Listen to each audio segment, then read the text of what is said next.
नमस्कार साथियों, स्वागत है आप सभी का वाईफाई स्टडी 2.0 पर। मैं हूं अंकित अवस्थी, आप हैं मेरे साथ में। आज के इस सेशन में चर्चा करने के लिए कि अमेरिका का flight system after all fail कैसे हुआ।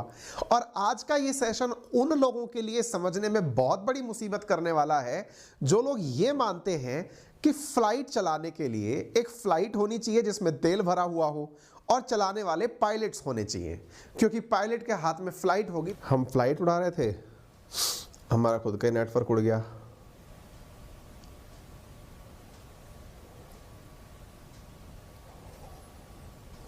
होपफुली हम वापस आ गए होंगे।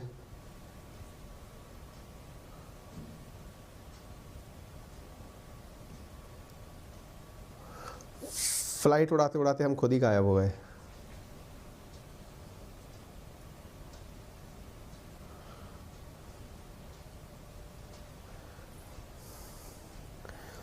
हाँ जी, कोई नहीं, पुनः वापसी हो चुकी है हमारी। तो जब तक वापसी होती है ठीक है। कल यार तार भी बदलवा लिया इसका, लेकिन कुछ पता नहीं गड़बड़ कर रहा है ये। तो फिलहाल के लिए स्थिति क्या है कि जिन्हें ये लगता है कि फ्लाइट उड़ाने के लिए एक हवाई जहाज के अंदर तेल और चलाने के लिए 2 पायलट, ये 2 युक्तियां अगर होती हैं तो हवाई जहाज उड़ जाता होगा, उनको आज के सेशन में बड़ी दिक्कत आएगी साहब। दिक्कत क्यों आएगी? क्योंकि ये जो नज़ारा आपको दिख रहा है ना, किस नज़ारे में कि एक एयरपोर्ट है, एयरपोर्ट पर हवाई जहाज खड़े हुए हैं और एकदम इतनी ज़बरदस्त तरीके से खड़े हुए हैं कि बस उड़ने के लिए इंतज़ार ही हो रहा है। और हर जगह डैशबोर्ड पर यह दिखाया जा रहा है delayed delayed delayed, cancel cancel cancel. Flight उड़ ही नहीं पा रही है, यानी कि फ्लाइट जहां की तहां तट की तट अटके खड़ी हुई है। इस प्रकार की स्थितियां दिखाई दे रही हैं, पैसेंजर्स परेशान हो रहे हैं।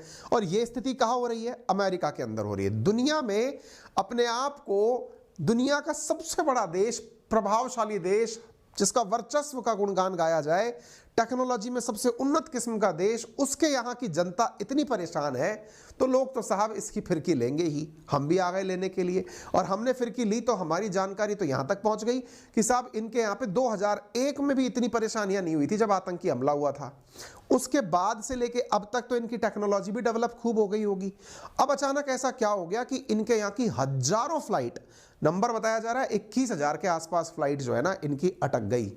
यानी लगभग 2 करोड़ के ऊपर पैसेंजर उड़ने वाला था जो कि उड़ नहीं पाया। क्यों? क्योंकि फ्लाइट उड़ नहीं पा रही हैं। और फ्लाइट उड़ क्यों नहीं पा रही हैं, इसके पीछे का कारण है इनके यहां पर जो नोटम है ना, वो जारी करने का काम गड़बड़ा गया। अब ये नोटम क्या होता है? हालांकि अपन ने इन दिनों जब से अग्नि 5 पृथ्वी मिसाइल जब से सुनी है, तब से अपन ने नोटम खूब चर्चा में ले लिया है। आपको याद होगा आजकल जब से अपन मिसाइल के लिए चर्चा कर रहे हैं, तब से नोटम काफी ज्यादा सुर्खियों में चल रहा है। नोटिस टू एयरमैन करके अपन लोग डिस्कस कर रहे हैं। तो नोटम असल में है क्या कि जब भी फ्लाइट टेक ऑफ करनी होती है ना, तो असल में होता क्या है कि आसपास के क्षेत्रों को सूचित किया जाता है कि हाँ भाई इस क्षेत्र के अंदर कोई भी और गतिविधियां ना हो। अमेरिका का नोटम ही सिस्टम गड़बड़ा गया है, जो अपन आए दिन आज भी 12-14 के बीच का भी इंडिया में नोटम जारी हो रखा है। इनका वो सिस्टम गड़बड़ा गया है, जिसकी वजह से फ्लाइट्स को नोटम नहीं मिल पा रहा है। आप इसके आधार पर अंदाजा लगा सकते हैं। ये जो तस्वीर है ना, ये फ्लाइट रडार नाम की एक वेबसाइट है, उसने जारी की है। उसने बताया है कि अमेरिका में सुबह 10:45 पर सैकड़ों फ्लाइट्स केवल खड़ी हुई खड़ी हुई हैं, वो उड़ नहीं पा रही हैं। आप ये जो तस्वीरें देख रहे हैं ना, ये रडार के माध्यम से ली गई तस्वीरें हैं। ये फ्लाइट रडार नाम की एक वेबसाइट है जो कि फ्लाइट को ट्रैक करती है। जैसे रेलवे को ट्रैक करने वाला सिस्टम होता है ना, ऐसे इसको ट्रैक करने के लिए एक सिस्टम बना हुआ है फ्लाइट को। उसने अपने द्वारा जो जानकारी दी वो कुछ इस प्रकार की है। तो आप इससे अंदाजा लगाइए कि यहां की स्थितियां कितनी विकट हैं। और जिनको ये समझ में नहीं आ रहा हो, जिनको ये लग रहा हो कि पता नहीं कौन सी तकनीकी भाषा चल रही है, ये नोटम क्या होता है क्या नहीं होता है, अगर ये बिल्कुल ही ऊपर से जा रहा हो, तो फिर मैं आपको एक मूवी की याद दिलाना चाहूंगा, शायद आपको वो याद आ जाए। क्या याद आ जाए पहले उसके बारे में मैं आपको सुर्खी में पढ़ा देता हूं। Thousands of US flight delayed और cancelled due to computer glitch. Computer में क्या प्रॉब्लम आई है कि बोले वो नोटम जारी नहीं कर पा रहा है। 9600 से ज्यादा, मतलब मैं कह रहा हूं हजारों फ्लाइट अटकी हुई हैं। कई जगह 9600 लिखा है, कई जगह 21,000 भी लिखा आ रहा है। इतनी फ्लाइट उड़ नहीं पा रही है। क्यों नहीं उड़ पा रही है? क्योंकि ये अपने द्वारा नोटम जारी नहीं कर पा रहे हैं। खैर, अगर आपको ये समझ में नहीं आता क्या अटका है क्या फंसा है, तो मैं आपको एक बॉलीवुड की जबरदस्त मूवी का दृश्य दिखाना चाहता हूं। आप उसे देखकर कुछ याद कर पाए तो मेरा काम बहुत आसान हो जाएगा। क्या है? तो अगर आपको ये जो है ना दृश्य याद आ रहा हो, एक फिल्म है भारतीय सिनेमा की जिसका नाम है धमाल, और उस धमाल के अंदर क्लाइमैक्स सीन तक पहुंचते पहुंचते जो विजयराज हैं, इनका एक बहुत ही अच्छा उम्दा किस्म का एक सीन है जिसमें एक फ्लाइट के अंदर फंसा हुआ प्राणी, एक एक्टर कलाकार अपने फ्लाइट को लैंड करने के लिए इनसे बार बार पूछ रहा है कि मुझे क्या करना चाहिए फ्लाइट लैंड करने के लिए। ये जो डायरेक्शन दे रहे हैं वो ले नहीं पा रहे हैं। बोमन है, क्या नाम है उनका, बमन है ना, एक बार बमन तो वो इनके द्वारा दिए गए इंस्ट्रक्शंस को ले नहीं पा रहे हैं। अगर आपको याद आ रहा हो, अगर आप रिलेट कर पा रहे हो, तो आपको बहुत आसान हो जाएगा आज का सेशन समझना। ठीक है, आज समझिए पूरे अमेरिका में ये दिक्कत हो गई है कि जो ये नीचे वाला सिस्टम है ना, जो फ्लाइट को बताता है कहां उतरना है, क्या दबाना है, क्या करना है, वो सिस्टम अमेरिका का ही गड़बड़ा गया है। अब आप समझ गए? मतलब अगर आपको ये व्यक्ति याद आ रहा है तो इसकी महत्व क्या है ये आपने धमाल में देखा है, और अगर आपको इसका याद है कि इसका महत्व क्या है, तो आज आपको अमेरिका का महत्व समझ में आ जाएगा कि अमेरिका में कहां मामला अटका हुआ है। अमेरिका में कहां मामला अटका है, तो एक लाइन में इतना समझ लो कि उनके ग्राउंड पर, क्योंकि देखिए क्या है ना, आप और हम जब तक फ्लाइट में नहीं उड़ते बैठते हैं तो हमको क्या लगता है, इवन फ्लाइट में उड़ भी लेते हैं तो हमें क्या लगता है, अरे रनवे होता होगा और फ्लाइट उड़ाने के लिए पायलट होता है। वास्तविकता में ऐसा है नहीं। वास्तविकता में यह है कि पायलट को उड़ाना है, ठीक है, उसको जो मैनुअल काम है वो करने हैं, लेकिन उसको आसपास की दुनिया के बारे में इतना नहीं पता है जितना ग्राउंड पर बैठा हुआ एयर ट्रैफिक कंट्रोल विभाग जो ATS है ना, उसको पता है। और वो जो एयर ट्रैफिक वाले जो लोग हैं ना, वही पायलट को बताते हैं कि आप जिस क्षेत्र से गुजरेंगे वहां पर कोई और गतिविधि तो नहीं हो रही है, आप जिस एयरपोर्ट पर उतरेंगे वहां कोई और फ्लाइट तो आकर नहीं उतर रही है, जिस समय आप लैंड करने वाले हैं उस समय एयरपोर्ट पर कौन चल रहा होगा। ऐसे नहीं होता ना यार, वो 600-700 किलोमीटर प्रति घंटे की रफ्तार से उड़ने वाला जो हवाई जहाज है, 800 किलोमीटर प्रति घंटे की रफ्तार से उड़ने वाला, वो इतना जल्दी थोड़ी ना झांक लेगा कि कहां लैंड करना है। वहां पता चले कि एक आध ट्रक निकल रहा हो रनवे पे से, उसी के ऊपर चढ़ के निकल जाए। ये सारी चीजें ATS क्लियर करता है। और ATS में एक ही बार के अंदर इतना बड़ा ग्लिच आ गया कि वो अपनी फ्लाइट्स को टेक ऑफ की परमिशन नहीं दे पा रहे हैं। क्यों नहीं दे पा रहे हैं? क्योंकि असल में होता क्या है कि फ्लाइट को उड़ने से पहले जो क्रू और पायलट्स हैं, इनको इंफॉर्मेशन के रूप में ब्रीफिंग दी जाती है। कौन ब्रीफिंग देता है? वही नोटम जारी करने वाला स्टाफ, जो कि FAA है अमेरिका के अंदर, और वो अपने द्वारा ब्रीफिंग देकर बताता है कि आप जिस क्षेत्र में जा रहे हैं उस क्षेत्र में ये तो एयर ट्रैफिक एक्टिविटीज है, वहां पर यहां से पैराशूट निकल रहे होंगे, उस क्षेत्र में मिसाइल्स चल रही होंगी, उसके यहां पे इतनी किलोमीटर दूरी पर आपको 25 नॉटिकल माइल के दूरी पर आपको दूसरा ट्रैफिक मिल जाएगा, आप उस क्षेत्र में ना जाएं।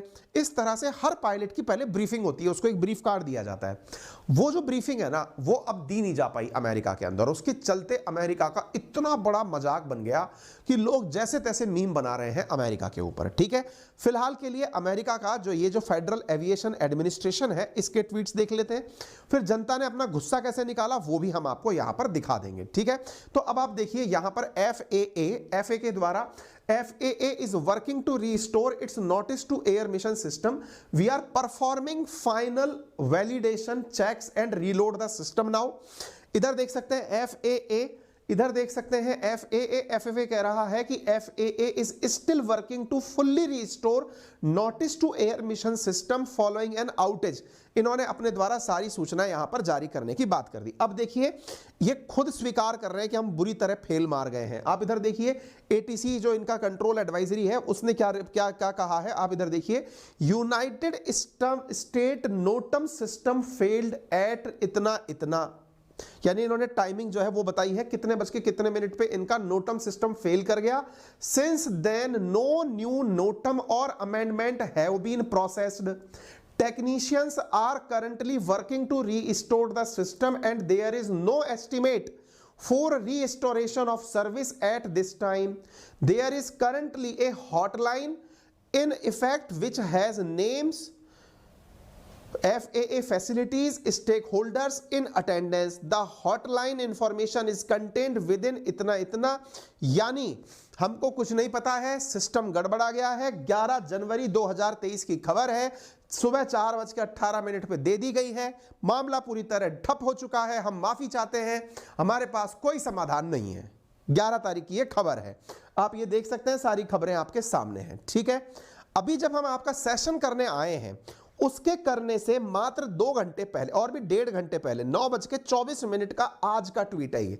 देखिए कल क्या सूचना दी थी, 11 जनवरी 2023 की, जिस समय मैं आपका थंबनेल अपडेट करवा चुका था, उस समय खबर आती है। तो हमारी टीम ने वो अपडेटेड न्यूज भी आप तक साझा कर दी है। 12 जनवरी 9:24 की खबर है, FAA operation are back to normal and we are seeing no unusual delay or cancellation this morning। मतलब अमेरिका के अंदर अब जाकर अभी से 1.5 घंटे पहले सारी सिचुएशंस नॉर्मल हो गई हैं। यानी 2 दिन, लगभग पूरा 2 दिन अमेरिका का कैसा बीता है, इसको समझने के लिए केवल इतना सब कहना पर्याप्त होगा कि जो देश अपने आप को तकनीकी क्षेत्र के अंदर मसीहा समझता है, उसे ये दिशाएं देखने को पड़ गई, सारे तारे उतर करके जमीन पर आ गए। क्यों? क्योंकि उड़ने के लिए परमिशन देने वाला सिस्टम गड़बड़ा गया। प्रेसिडेंट से जब ये बात पूछी गई कि हाँ जी प्रभु क्या हो रहा है ये, तो उन्होंने कहा कि मैंने जांच के आदेश दे दिए हैं। इंटरेस्टिंग बात क्या है कि साहब लेकिन कोई तो कारण होगा, आपका नोटम फेल कैसे मारा? भाई या तो आपका कंप्यूटर हैक किया गया है। अब ये आंसर दे रहे हैं नहीं नहीं हैक नहीं हुआ है। बोला आप इतना कॉन्फिडेंट कैसे हो सकते हैं कि आपका सिस्टम हैक नहीं हुआ है? लोग इस बात पर इनके मजे ले रहे हैं। क्यों? बोले मजे इसलिए ले रहे हैं कि यार अगर तुमने हैक बोल दिया तो तुम्हारा सिस्टम हैक किसने किया, इसका मतलब वो तुमसे ज्यादा पावरफुल हो गया। यानी बैठे बिठाए या तो रशिया वाले या चीन वाले या कोई और देश वाले अपनी तारीफ करा ले जाएंगे कि अमेरिका को 2 दिन तक तो उड़ने नहीं दिया। आपको जानकर आश्चर्य होगा, $100 करोड़ से ज्यादा का नुकसान हो चुका है इन लोगों को 2 दिन ना उड़ने के कारण। इनका शेयर मार्केट बुरी तरह पिट चुका है, एयरलाइंस के शेयर गिर चुके हैं क्योंकि उड़ नहीं पा रहे हैं लोग बाग। भाई फ्लाइट से उड़ता कौन है? जिसको समय की बहुत ज्यादा कद्र है, जिसको जल्दी है, जिसको आगे जाके कोई और काम निपटाना है, सारे काम अटक गए। तो ऐसी स्थिति में अमेरिका को जो घाटा हुआ वो एयर ट्रैफिक के अंदर, अब अमेरिका इस बात को स्वीकार नहीं कर रहा है। 2001 में हुए आतंकी हमले में पहली बार ऐसा हुआ था कि फ्लाइट उड़ने में इतनी दिक्कतें आई थी, उसके बाद में अब ऐसा हुआ है। अब साइबर अटैक का व्हाइट हाउस बोलता है, अमेरिकी मतलब जो प्रेसिडेंट है उनके हवाले से खबर आती है कि नहीं नहीं साइबर अटैक का कोई एविडेंस नहीं है। अच्छा एविडेंस नहीं है तो कारण बताओ। बोले कारण भी नहीं पता है। तो भाई कारण नहीं पता है तो किसी के ऊपर तो बिल फाड़ोगे कि तुम्हारे यहां पर फ्लाइट क्यों नहीं उड़ पाई, किसी को तो कहोगे कि हाँ भाई ये कारण था जिसके कारण नहीं उड़ पाई। लोगों ने इनके मजे ले लिए। क्या कहा? लोगों ने कहा बहुत बढ़िया, धन्यवाद भगवान, हमने यूक्रेन को बिलियंस ऑफ डॉलर दिए लड़ने के लिए, लेकिन हमारे अपने सिस्टम के अंदर, हमारे इंफ्रास्ट्रक्चर के अंदर क्या कमी है इसको जांचने का हमारे पास कोई तरीका नहीं है। एक और लिखते हैं, good thing we have lots of tax payers money to send other countries versus updating our infrastructure. यानी हमारा अपना इंफ्रास्ट्रक्चर संभालने इसके लिए हमारे पास पैसा नहीं है, दुनिया को बांटने के लिए हमारे पास पैसा है। आगे देखिए कुछ और लोग और अच्छे से मजे लेते हैं इनके।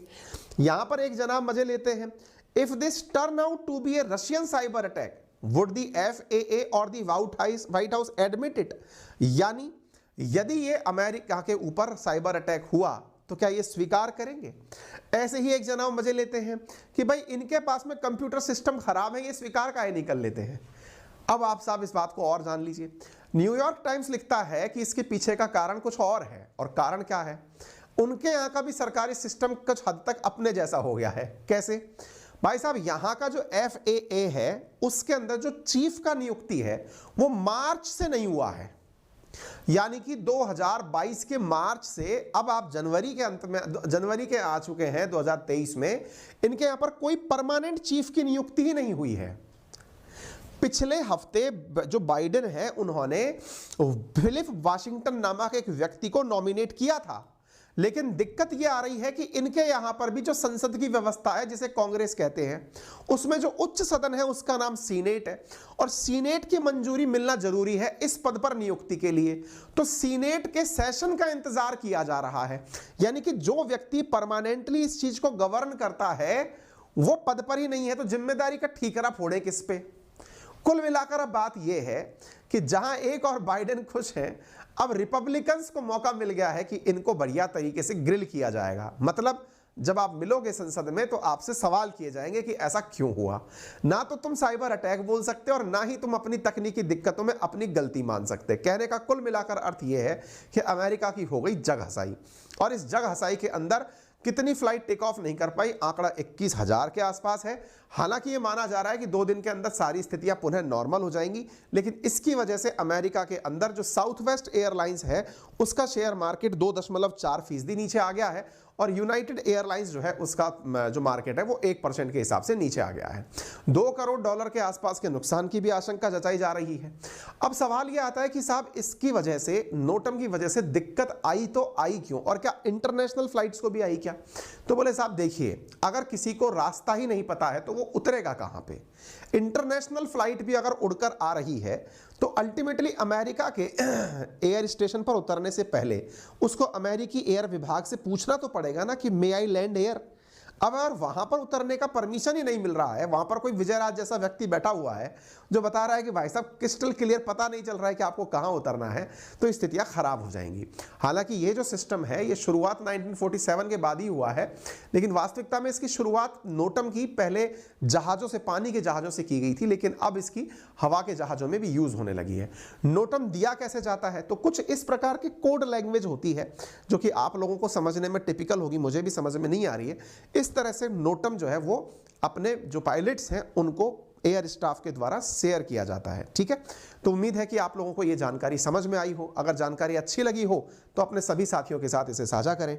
चैनल पर नए हैं तो चैनल को सब्सक्राइब